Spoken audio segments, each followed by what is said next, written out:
दोस्तों स्वागत है आपका आज की नई वीडियो में। और आज मैं बात करने वाला हूँ बॉडी बिल्डिंग से जुड़ी हुई ढेर सारी अपडेट्स के बारे में। मिस्टर ओलंपिया आप सभी लोगों को मालूम है कि खत्म हो चुका है, तो हमको अब अगले शोज के बारे में बात करनी चाहिए। आगे कौन से शोज आ रहे हैं? हमारे इंडियन बॉडी बिल्डर्स 203 एथलीट्स बाहर कंपीट करने वाले हैं कजाकिस्तान प्रो में, तो मैं उनकी अपडेट्स लेकर आया हूँ। और उसी के साथ हमारे बाहर के बॉडी बिल्डर्स जो है उनकी तरफ से बहुत सारी अपडेट्स आ रही है। तो भाई बिना किसी देरी के इस वीडियो को शुरू करते हैं।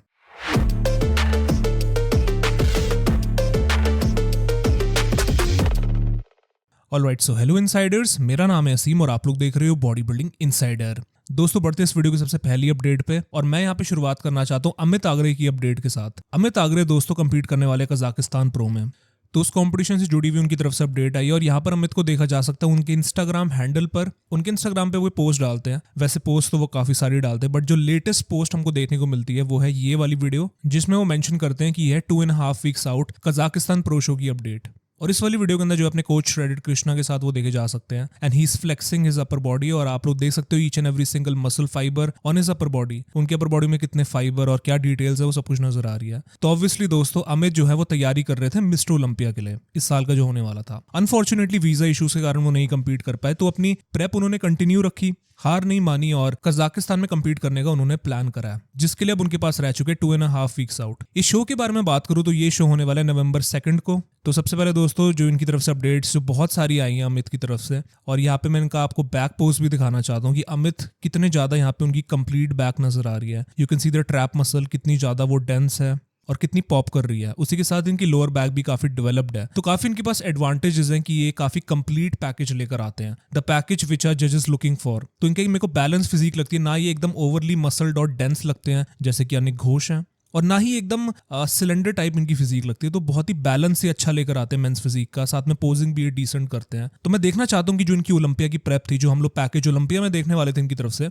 वो हमको ये कैसा दिखाते हैं कजाकिस्तान में, और क्या इस साल अमित दोबारा से क्वालिफाई कर सकते हैं। अगर कर लेते हैं तो इस साल 2 टाइम्स क्वालिफाई कर लेंगे, जो कि बहुत ही बड़ी बात होगी इनके कोच के लिए और इनके लिए भी। सो देखते हैं दोस्तों, इनका ट्रैक रिकॉर्ड काफी अच्छा है और इनके कोच का भी, तो देखते हैं क्या ये क्वालिफाई कर पाते हैं फिर नहीं कर पाते हैं। इनको यहीं पर चैलेंज करने के लिए आ रहे हैं इनके कंपेटिटर अनिक घोष। और इन्होंने कंपीट करा था इस बार के शेरू के क्लास, जो शेरू क्लासिक हुआ था दिल्ली का, उसमें अमित आगरे ने क्वालिफाई कर लिया था और वहां पर Anik Ghosh I think so 3rd placing लेकर आए थे। तो यहाँ पर दोस्तों अनिक भी इसी कॉम्पिटिशन में कंपीट करने वाले हैं, तो इन्हीं के साथ ही करेंगे। तो इनकी तरफ से क्या अपडेट आई है? अनिक घोष के इंस्टाग्राम पे हमको देखा जा सकता है कि वो अपनी ट्रेनिंग वीडियो डालते हैं, not a official physique update, but यहाँ पे वो कैप्शन में लिखते हैं कि काम चल रहा है, आ रहा हूं मैं अपना बेस्ट वर्जन लेके, हर हर महादेव। तो यहाँ पर जो है अनिक घोष अपने बेस्ट वर्जन लाने की पूरी तैयारी में है इस वाली शो में कजाकिस्तान में। Now we all know that कि अनिक घोष इस साल इंप्रूव करते हुए आए हैं, भले ही वो बात शेरू क्लासिक की हो, दुबई प्रो शो की हो, या फिर यूरेशिया प्रो शो की हो। यूरेशिया में खासकर ये 2nd प्लेसिंग लेकर आया था, ये कजाकिस्तान में हुआ था। तो दोबारा से कजाकिस्तान में इस साल कंपीट करेंगे अपने दूसरे इंटरनेशनल प्रो शो में। तो देखना पड़ेगा दोस्तों कि इस साल ये किस लेवल का जो अपना पैकेज लेकर आते हैं अनिक घोष। इंप्रूवमेंट्स इनसे एक्सपेक्ट करी जा रही है, बिकॉज जो इन्होंने स्टैंडर्ड अपना सेट कर लिया कि ये हर शो के साथ इंप्रूवमेंट लेकर आ रहे हैं, तो यही एक्सपेक्टेशन करी जा रही है कि अनिक क्या लेवल की इंप्रूवमेंट लेकर आते हैं। और इनको चैलेंज करने के लिए वहां पे ईजी नहीं होने वाला कॉम्पिटिशन, वहां पे फॉर्मली क्वालिफाइड ओलंपियन एथलीट हमारे इंडिया के अमित आगरे भी कंपीट करने वाले। तो इन दोनों के बीच में जो कॉम्पिटिशन होगा कि कौन क्वालिफाई करता है, या फिर कोई बाहर का बॉडी बिल्डर आके क्वालिफाई करेगा, वो देखना बहुत ही ज्यादा इंटरेस्टिंग रहेगा। तो देखते हैं दोस्तों इनकी तरफ से जो भी अपडेट्स आती है कजाकिस्तान की, November 2 को होने वाला शो, तो फिर बने रहिए अपडेट्स के लिए। इसी के साथ दोस्तों मैं यहाँ पे मेंशन करना चाहूंगा यहाँ पे प्रतीक तालुकदर के बारे में, जो कि अपना प्रो शो का डेब्यू करने वाले हैं। He is making his IFBB pro debut in Kazakhstan pro show. और यहाँ पर दोस्तों प्रतीक तालुकदर की भी तरफ से मैं आपको बताना चाहता हूँ कि बहुत ही बढ़िया लेवल की इंप्रूवमेंट्स हमको देखने को मिली इनकी फिजिक में। लास्ट ईयर इन्होंने अपना प्रो कार्ड जीता था, तब से मैंने नोटिस करा इनकी फिजिक में जो उन्होंने मसल टिश्यू ऐड करा, विच is a very commendable job, जो उन्होंने लेवल ऑफ इंप्रूवमेंट्स अपनी दिखाई है इस साल अपनी फिजिक में। ऑल्दो इस बारी कंपटीशन काफी टफ होने वाला है इंडियन एथलीट्स के बीच में, बट मैं देखना चाहता हूँ कि किस लेवल की ये जो अपने चेंजेस हैं, जो अपनी अपडेट्स में दिखा रहे हैं, वो चीजें मैं स्टेज पर देखना चाहूंगा। And best of luck to every single Indian athlete, भले ही वो अमित, अनिक या फिर हमारे प्रतीक तालुकदर भाइयों, सभी को मैं बेस्ट ऑफ लक विश करना चाहूंगा। आप लोग भी कर सकते हो। इसके बाद दोस्तों मैं यहाँ पे बात करना चाहता हूँ, जो हमारी अपडेट्स आ रही है यहाँ पे, एक और अपडेट आ रही है इंडियन एथलीट की तरफ से, जिनका नाम है भुवन चौहान। भुवन चौहान दोस्तों अपने इंस्टाग्राम पे अपनी ऑफ सीजन की फिजिक अपडेट दिखा देते हैं। और भुवन चौहान दोस्तों आपको पता है कि आजकल काफी सारी अपनी अपडेट्स तो दे ही रहे हैं और मतलब अपने फैंस को अपडेटेड रख रहे हैं, which is a good thing. और भुवन दोस्तों अपने कैप्शन में लिखते हैं कि a little physique update 6 weeks into the second of season, मतलब इनको 6 हफ्ते हो चुके हैं अपनी प्रेप में, अपने ऑफ सीजन में, मतलब working on putting that quality tissue that is required. तो भुवन का गोल वही है जो कि मैं आपको काफी टाइम से बताते हुए आ रहा हूँ कि उनको मसल टिश्यू और साइज लेके आने की जरूरत है ओलंपिया स्टेज पे, और वही चीज वो इस ऑफ सीजन के अंदर कर रहे हैं। तो आई एम एक्साइटेड टू सी कि वो चेंजेस क्या होने वाले हैं। बट दैट थिंग असाइड, इस वीडियो के अंदर भुवन जो है मुझे काफी अच्छी शेप के अंदर नजर आ रहे हैं। He is looking like he is putting size on his frame. तो मुझे अच्छा लग रहा है ये देख के। इनकी बैक भी काफी जो है डेंस लग रही है। In the back double biceps you can see the amount of density जो इनके आर्म्स में भी इस बार देखी जा रही है, जो कि आर्म्स आपको पता है कि भुवन ज्यादा ट्रेन नहीं करते हैं, तो आर्म्स पर भी भुवन जो है काफी राउंड और फुल से नजर आ रहे हैं, जो कि यूजुअली आप लोगों ने इनको नहीं देखा होगा क्योंकि प्रेप में रहते हैं। बट ऑफ सीजन में इनके आर्म्स में भी साइज नजर आ रहा है। और ये लिखते भी हैं यहाँ पे कि प्रेशर मेक्स डायमंड्स। तो ये बात तो आपको मालूम ही है कि हीरे को तराशा जाता है। तो भुवन दोस्तों लगे हुए हैं अपने काम करने में और अपना कंसिस्टेंसी पेशेंस के साथ काम करने में। बाकी देखते हैं क्या लेवल की डिटेल्स और इंप्रूवमेंट्स आती है इनके अगले वर्जन में। बाकी अपडेट्स तो आपको पता है कि भुवन भाई की तरफ से जो भी आती रहेंगी चैनल पे। इसके बाद दोस्तों बढ़ते हैं हम लोग अपने इंटरनेशनल बॉडी बिल्डर्स की अपडेट पे। यहाँ पर दोस्तों बहुत ही इंटरेस्टिंग अपडेट्स आ रही है। यहाँ पे मैं सबसे पहले बात करना चाहूंगा रोली विंकलर के बारे में। रोली विंकलर दोस्तों आपको पता है कि उन्होंने काफी टाइम से compete नहीं करा है। बिलीव उनका जो आखिरी ओलंपिया था वो था 2021 का Olympia, if I am not wrong. आप लोग कमेंट करके मुझे बता सकते हो। और काफी रीसेंट फोटोज और एक्सपो में जिसमें रोली विंकलर गए थे, वहां पे काफी, मैं कहूंगा कि डाउन साइज तो नहीं बोल सकता, लेकिन अपनी फिजिक को इन्होंने काफी ढक के रखा हुआ था। और थोड़ा सा इनका वेट लॉस है, इन्होंने थोड़ा वेट अपना कम करा हुआ था पहले से। जो उनका आपको पता है कि साइज ये अपने कितने ह्यूमंगस साइज के लिए जाने जाते हैं, खासकर इनके आर्म्स और इनके ट्राइसेप्स में। तो यहाँ पर दोस्तों रोली विंकलर की तरफ से एक हमको रीसेंट एक वीडियो देखने को मिलती है। उस वीडियो में रोली विंकलर अपना वर्कआउट करते हुए नजर आते हैं। यहाँ पर अपना शोल्डर्स का वर्कआउट वो कर रहे हैं, अपने फ्रंट डेल्ट्स ट्रेन कर रहे हैं। एंड यू कैन सी कि यहाँ पर जो साइज है वो रोली विंकलर का नजर आ रहा है यहाँ पे, जो कि कहीं ना कहीं अपना छुपा के रखते थे अपने टी शर्ट के अंदर। वही चीज अगर आप इनको देखोगे ट्रेनिंग गियर में जब भी आए हैं, तो कितना बढ़िया इनका अभी भी आर्म और शोल्डर्स का साइज लग रहा है। यहाँ पे मैं आपको स्पेसिफिकली ये वाली फोटो दिखाना चाहता हूँ हंटर लब्राडा के साथ, जहाँ पे कि ये दोनों अपने ट्राइसेप्स को शो ऑफ करते हैं और दिखाते हैं। अभी भी कितना बढ़िया कट आ रहा है उनके ट्राइसेप्स पे। रूमर्स ये चल रहे हैं कि शायद हो सकता है रोली विंकलर अपना 2025 का कमबैक करेंगे। This is just a rumour, क्योंकि वो अपना साइज गेन करने पे लगे हुए हैं। और ऑफिशियली रोली विंकलर ने कभी भी बोला नहीं था कि वो रिटायर्ड है बॉडी बिल्डिंग से। ऐसा कोई स्टेटमेंट कभी भी रोली की तरफ से नहीं आया। बस वो उन्होंने कंपीट ही करना छोड़ दिया और हमको कभी देखने को ही नहीं मिले रोली विंकलर स्टेज पर। तो यहाँ पर दोस्तों एक्सपेक्टेशन जो है वो यही है कि रोली विंकलर माइट पॉसिबली अपना 2025 का कमबैक कर सकते हैं, बट हमको देखना पड़ेगा। Currently size is looking good. आप उनके आर्म्स देख सकते हो, shoulders are looking round and full. मतलब हम लोग देखा करते थे ना कि जब रोली विंकलर O2 जिम में कुवैत में जब अपना मिरर के आगे पोजिंग करते थे, अपनी चेक इन्स हम लोग देखते थे उनकी बिफोर दी ओलंपिया, तो काफी जो है मतलब नोस्टैल्जिक सा लग रहा है रोली विंकलर को ऐसे साइज में देखकर। पहले थोड़ा सा वो डाउन साइज हो गए थे, बट अभी जो एक्साइटमेंट है वो अंदर से जाग गई है। तो भाई मैं आप लोगों से पूछना चाहता हूँ कि क्या आप लोग रोली विंकलर को ओलंपिया स्टेज पर अगले साल देखना चाहते हो? आप लोग बताओ। और ये थी दोस्तों इनकी तरफ से कुछ अपडेट। अगली अपडेट दोस्तों एक इंटरेस्टिंग अपडेट हो सकती है, क्योंकि वो आती है क्रिस बमस्टेड की तरफ से। क्रिस दोस्तों आफ्टर ओलंपिया प्रेस कॉन्फ्रेंस में अपना एक स्टेटमेंट देते हैं। उस स्टेटमेंट में ये बताते हैं वो कि वो 2023 की ओलंपिया के बाद रिटायरमेंट लेने वाले थे। जो उनका इनिशियल प्लान था, वो इनिशियल प्लान ये था कि पिछले साल का ओलंपिया खेलेंगे और फिर रिटायरमेंट ले लेंगे। और वो रिटायरमेंट इसलिए ले रहे थे क्योंकि उनके अंदर किसी चीज का डर था या रिजेंटमेंट थी, इस कारण से वो रिटायरमेंट ले रहे थे। अब उनकी फैमिली भी हो चुकी थी। इस साल क्रिस ने कंपीट करने का प्लान तब करा जब 3 महीने बीत गए थे ओलंपिया के लिए। 3 महीने बाद वो डिसाइड करते हैं कि हाँ मैं फाइनली 2024 की प्रेप करूंगा और कंपीट करूंगा स्टेज पर।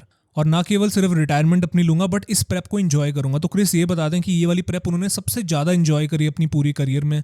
बिल्कुल टेंशन फ्री होकर क्रिस ने ये वाली प्रेप करी थी। और इससे बेटर क्या हो सकता है? क्रिस बताते हैं कि मैंने जीत हासिल कर ली और मैंने अब रिटायरमेंट ले लिया। तो एक फेरी टेल एंडिंग हमको क्रिस की तरफ से देखने को मिली और उन्होंने करके दिखाई है। उसके बाद क्रिस से पूछा जाता है कि क्रिस आपको क्या लगता है कि आपके बाद वो कौन सा एथलीट होगा जो कि आपकी राजगद्दी लेगा और ओलंपिया चैंपियन बनेगा आपके बाद? तो क्रिस उसका आंसर देते हैं कि बहुत ही टफ क्वेश्चन है।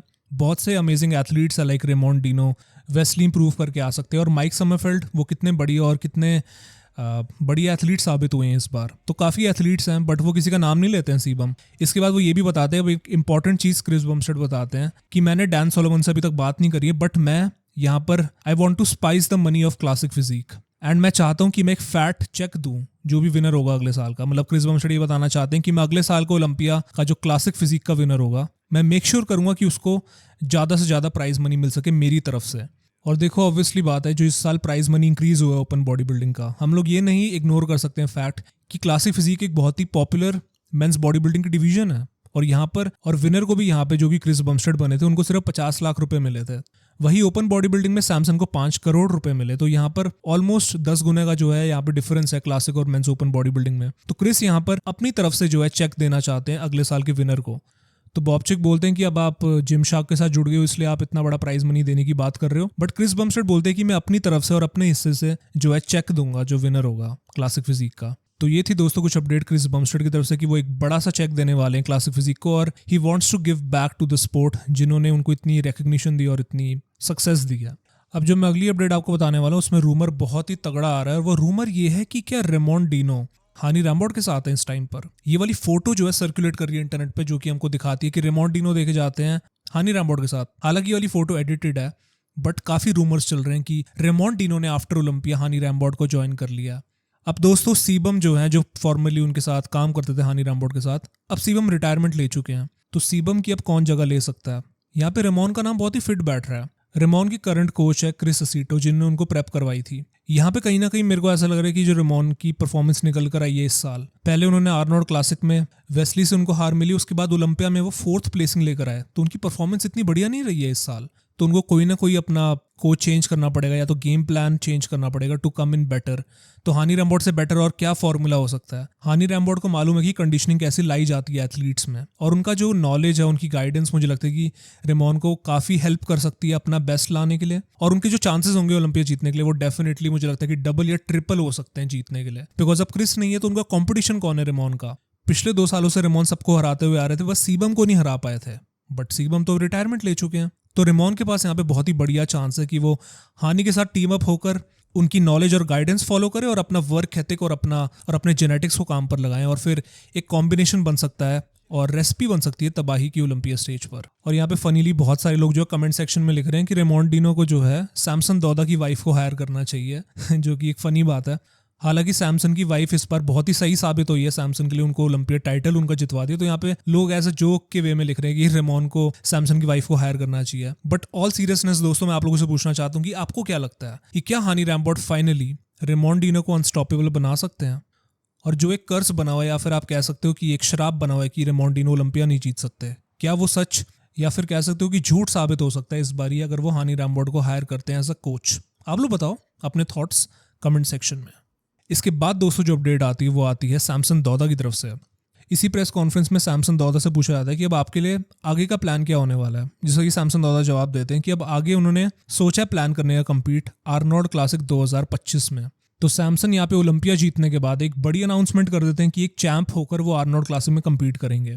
अब दोस्तों क्या ये वाली बात उनके लिए सही साबित हो सकती है या फिर एक बहुत बड़ी मिस्टेक कर रहे हैं सैमसन? ये तो देखो वक्त ही ये चीज बताएगी। बिकॉज अगर मैं पास्ट रिकॉर्ड के बारे में बात करूं तो यहाँ पे रॉनी कोलमैन ने जब अपने प्राइम में 2001 के आर्नोल्ड क्लासिक में कम्पीट करा था तो उनके लिए वाली बात सही नहीं साबित हुई थी। 2001 में उन्होंने कम्पीट तो कर लिया आर्नोल्ड क्लासिक में, बट उसी साल ओलंपिया में कम्पीट करने पर उनका रॉनी अपना बेस्ट और कहीं ना कहीं अपना डोमिनेटिंग वर्जन नहीं लेकर आ पाए थे उस साल ओलंपिया में। तो ये चीज कहीं ना कहीं रॉनी को अफेक्ट तो जरूर करी थी उनके करियर में कि उन्होंने आर्नोल्ड क्लासिक में उस साल कम्पीट करा और उसी साल उनकी परफॉर्मेंस पे इफेक्ट पड़ा था ओलंपिया की। तो क्या ये चीज सैमसन की भी अगले साल की परफॉर्मेंस में इफेक्ट ला सकता है मिस्टर ओलंपिया की, अगर वो कम्पीट करते हैं आर्नोल्ड क्लासिक में? बट सैमसन इस टाइम पर अपने करियर के पीक पर है और अपनी परफॉर्मेंस हर एक शो के साथ इंप्रूव करते हुए जा रहे हैं, तो ये तो चीज हमको वक्त ही बताएगी। बट सैमसन की जो न्यूज आ रही है वो ये है कि वो अगले साल का आर्नोल्ड क्लासिक कम्पीट करने वाले हैं। इसके बाद दोस्तों बढ़ते हम लोग अपनी फाइनल स्टोरी की तरफ, और फाइनल स्टोरी यहाँ पर आती है हमारे फॉर्मर मेंस फिजिक के ओलंपिया चैंपियन एरन बैंक्स की तरफ से।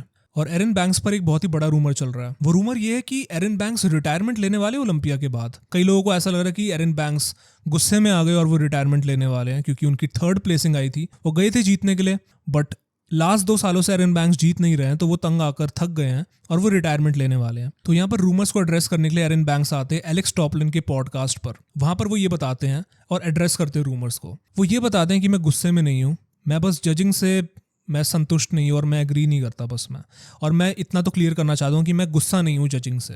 जजेस ने मुझे बोला था कि मैं फ्लैट आया था प्री जजिंग में, और मैं 3 सालों से ओलंपिया के कभी भी टॉप 3 से नीचे नहीं गया हूँ। इस टाइम पर बस मैं थका हुआ फील कर रहा हूँ, क्योंकि मैंने मार्च से प्रेप पर हूँ। मैं मार्च के महीने से जो है इस साल के मैं प्रेप करता हुआ आ रहा हूँ मैं। तो अब मेरा शरीर जो है थक गया है और मैं अपने बच्चों पर फोकस करना चाहता हूँ, उनके साथ टाइम स्पेंड करना चाहता हूँ। बस मैं इतना बोलना चाहता हूँ कि मैं रिटायरमेंट नहीं ले रहा हूँ, और मैं ये रूमर्स को एड्रेस करना चाहता हूँ, क्योंकि बहुत से लोग ऐसा सोच रहे हैं कि मैं रिटायरमेंट लेने वाला हूँ, तो ऐसा नहीं है। और दोस्तों यहाँ पे एरन बैंक्स बताते हैं कि वो रिटायरमेंट नहीं लेने वाले हैं, बस इस टाइम पर थक चुके हैं और वो चाहते हैं कि रेस्ट करें वो। और एरन बैंक्स की परफॉर्मेंस ओलंपिया में इस बार कोई बहुत बुरी नहीं थी। एरन की बैक मैं सही बताऊँ तो मुझे पूरे शो के अंदर सबसे बेस्ट लगी थी। एरन की बैक डोमिनेटिंग थी, वाइड थी, और उनकी वेस्ट बहुत ही छोटी लगती है पीछे से। बस एरन बैंक्स जो है अपना राउंड और फुल होकर नहीं आए थे, जो कि प्री जजिंग में हम लोग यूज टू हैं वैसे देखने के लिए एरन बैंक्स को कि वो राउंड और फुल आते हैं। तो इस साल कहीं ना कहीं एरन बैंक्स वो वाला वाव फैक्टर नहीं लेकर आ पाए थे ओलंपिया स्टेज पर, जो उनका पॉप आता है जिसको देखकर ही लगता है कि हाँ भाई ये तो विनर वॉक कर रहा है स्टेज पर। और मुझे ऐसा कहीं ना कहीं लगा कि जो स्पॉटलाइट था ओलंपिया में वो रायन और अली के ऊपर था ज़्यादातर, क्योंकि जो जजेस थे, जब से अली ने न्यूयॉर्क और पिट्सबर्ग जीता था उसके बाद से ही रायन और अली की प्रमोशन करना शुरू हो गए थे, राइवलरी की, और इन दोनों के बीच में कंपैरिजंस करना शुरू हो गए थे। तो यहाँ पर मुझे लगा कि कहीं ना कहीं इन्होंने एरन बैंक्स को थोड़ा साइड पे कर दिया और इतना फोकस नहीं करा उनकी फिजिक पे। यहाँ पे मैं हालांकि एडमिट करना चाहता हूँ कि यहाँ पे जो रायन की फिजिक थी, जो जीते ओलंपिया, उनकी एकदम बैलेंस्ड फिजिक थी, वो कंडीशनड आए थे, प्रपोर्शंस उनके बहुत ही फैंटास्टिक लगते हैं। तो वेल डिजर्व विक्ट्री थी यहाँ पे रायन टेरी की। जहाँ पर मेरे को अली के एब्स सबसे ज़्यादा बढ़िया लगे थे, मेरे को एरन बैंक्स की बैक सबसे ज़्यादा बढ़िया लगी थी। वहीं पे जो एक कंप्लीट लुक आई थी फ्रंट से लेके बैक तक, वो रायन टेरी लेकर आए थे, तो इसलिए वो जीत जाते हैं मिस्टर ओलंपिया इस साल का और 2 times men's physique Olympia champion बन जाते हैं। और बस दोस्तों मैं यही बताना चाहता था कि एरन बैंक्स रिटायरमेंट तो नहीं लेने वाले हैं, बस वो रूमर्स ही थे। थक गए हैं थोड़ा सा मार्च से, वो अपना प्रेप पर हैं, तो ही डिजर्व्स अ रेस्ट। तो बस दोस्तों यही था कुछ रूमर और यही थी कुछ आज की कुछ अपडेट्स। बाकी दोस्तों बने रहिए, हमारी आगे भी जो अपडेट्स आती हैं और जो अपडेट वीडियो आती है। तो फिर मैं आप सभी लोगों को मिलता हूँ अगली वीडियो के साथ। तब तक के लिए अपना ख्याल रखिए। Till then take care and bye bye.